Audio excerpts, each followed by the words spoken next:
Jerusalém. Século I. Uma cidade dividida entre o poder de Roma e a esperança de um povo. Nas ruelas estreitas, sussurra-se sobre um homem chamado Yeshua, um pregador itinerante que fala com autoridade, cura com as mãos e desafia os sacerdotes do templo. Para uns ele é o Messias prometido, para outros um agitador perigoso, e para Roma, mais um problema a ser eliminado. Mas existe uma questão que ecoa por 2000 anos, uma questão que igrejas, concílios e impérios inteiros se esforçaram para silenciar. Uma questão tão poderosa que respondê-la muda completamente a forma como você entende não apenas a religião, mas o próprio mecanismo de controle sobre a sua mente. A questão é esta: quem foi de verdade o Pai de Jesus? O que você aprendeu provavelmente veio de uma única fonte: o Novo Testamento. Um nascimento virginal. Um Espírito Santo descendo sobre Maria. Uma história que você foi ensinado a aceitar sem questionar, sob pena de condenação eterna. Mas e se eu te dissesse que existem textos antigos, escritos por estudiosos que viveram muito mais perto daqueles eventos do que nós, que contam uma história radicalmente diferente? Textos que foram deliberadamente ocultados, censurados e queimados por séculos por instituições que tinham tudo a perder com a verdade. Estou falando do Talmud, da tradição rabínica, de registros que Roma e a Igreja medieval tentaram apagar da existência. E o que eles revelam não é uma blasfêmia, é uma investigação. Neste vídeo, vamos abrir 6 fissuras na narrativa oficial.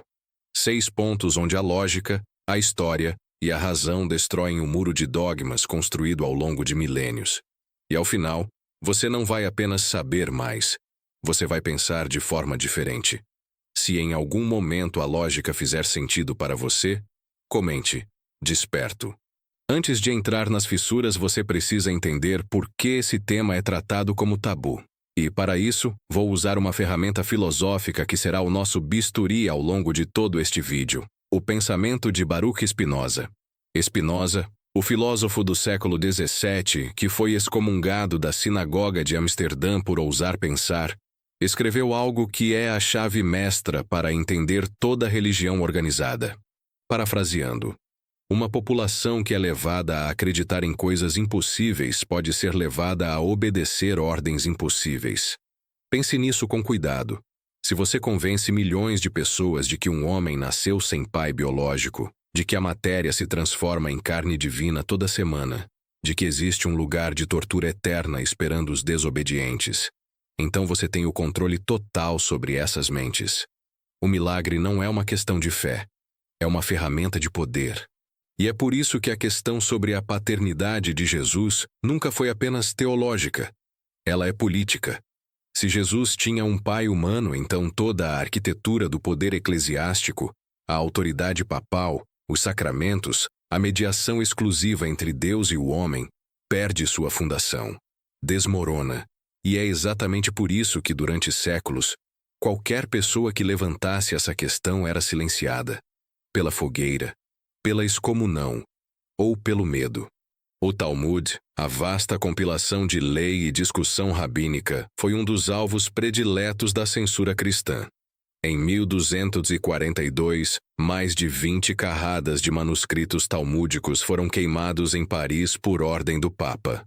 Em toda a Europa medieval, edições do Talmud foram confiscadas, expurgadas e destruídas. Pergunte-se, por que tanto medo de um texto?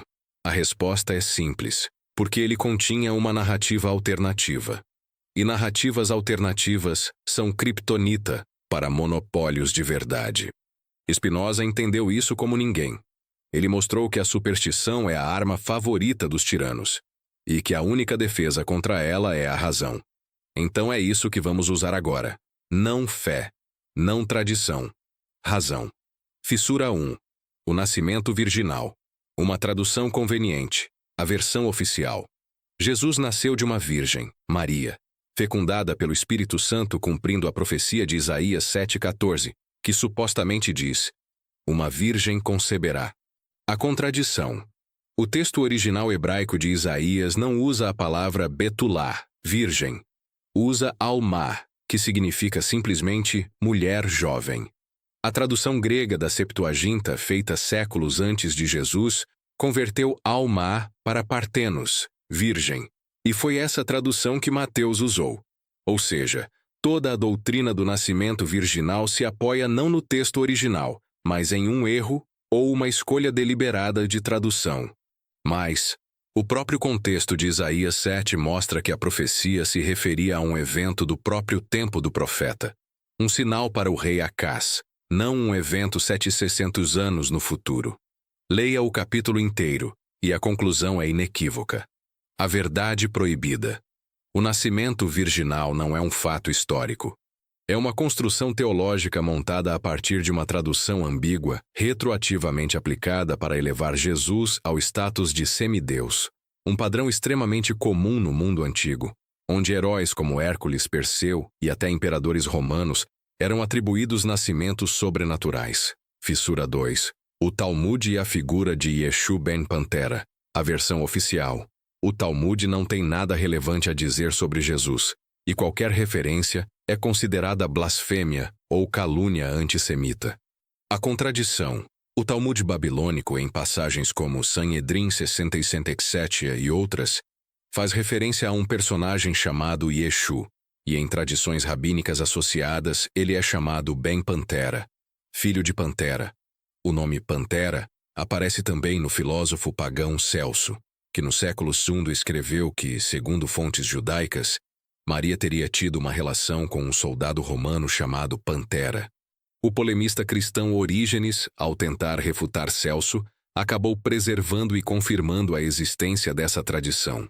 Para além disso, uma inscrição arqueológica descoberta na Alemanha registra a lápide de um soldado romano chamado Tiberius Julius Abdes Pantera, originário da Galileia, que serviu em uma legião estacionada na Palestina no período exato em questão.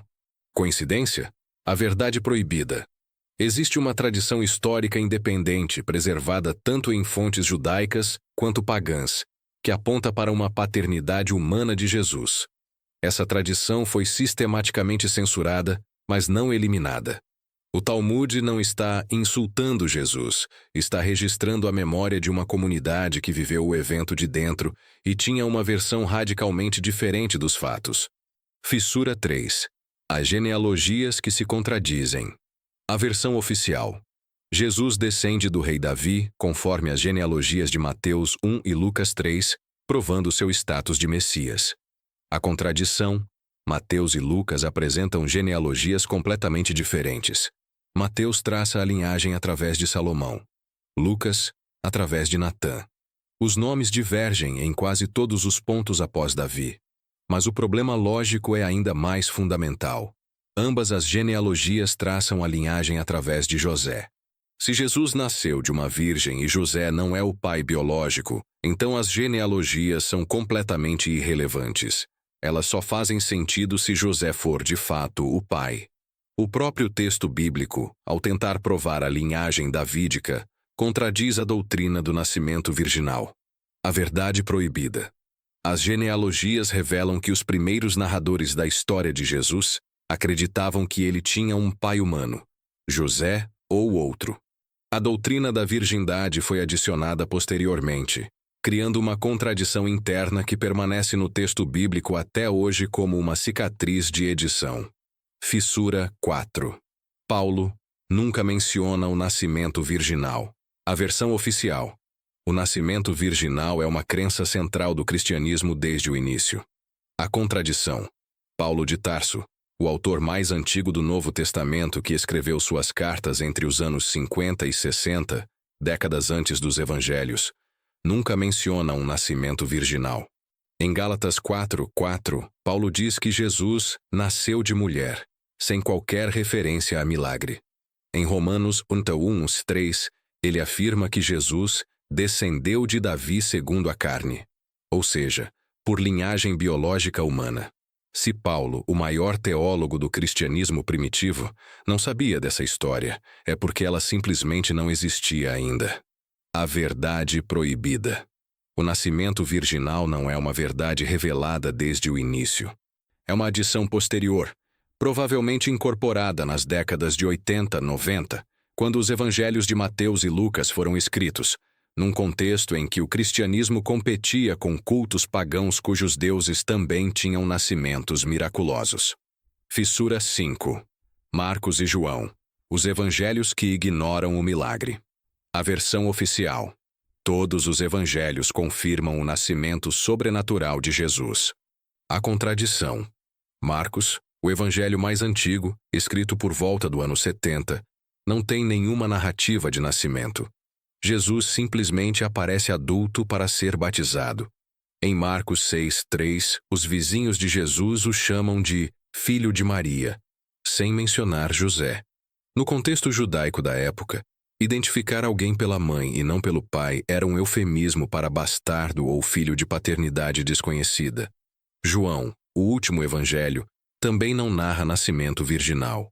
Em João 1:45, Filipe se refere a Jesus como filho de José de Nazaré, sem correção alguma do texto.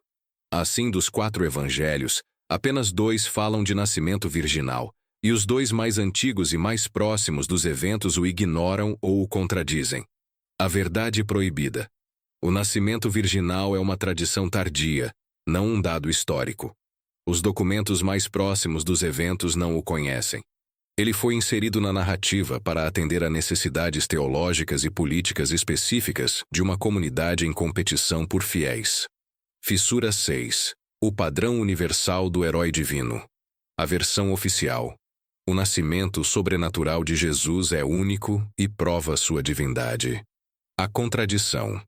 Nascimentos virginais ou divinos são extremamente comuns na mitologia antiga. Horus nasceu de Ísis sem intervenção de pai vivo. Perseu nasceu quando Zeus fecundou Danae em forma de chuva de ouro. Mitra nasceu de uma rocha. Augusto, o imperador romano que governava quando Jesus nasceu, era publicamente apresentado como filho de Apolo.